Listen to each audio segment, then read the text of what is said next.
So guys, mag-ano tayo ng fried fish.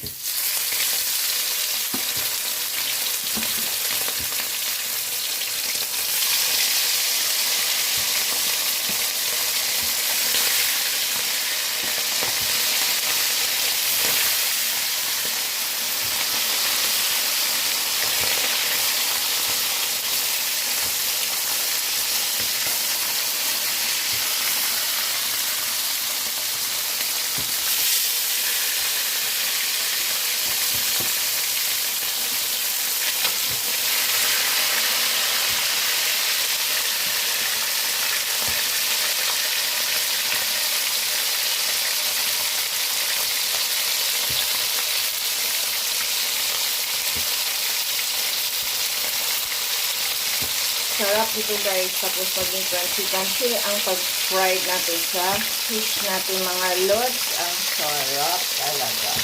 Super.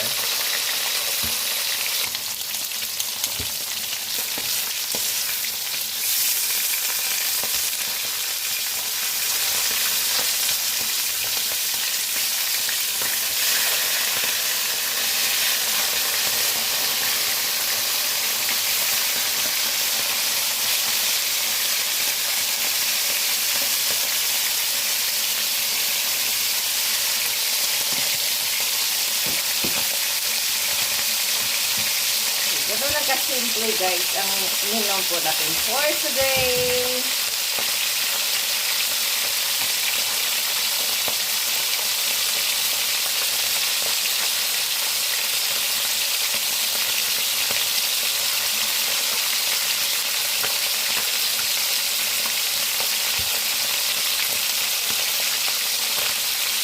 Ayan, sa mga loads.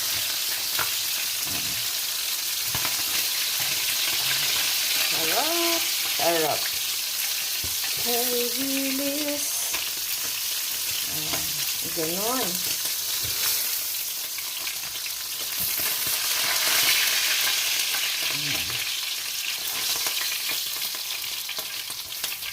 Ito na po siya mga lods. Diba? Sarap. Okay, may black rice po tayo. Ganon. Tapos yung ginisang ampalaya po natin. Tapos yung fried fish po siya. At saka may mango. Okay, at hindi magpahuli ang ang special drink guys na sobrang healthy. Ganon. So, gano'n lang ang isi-share ko po sa inyo for today. Thank you for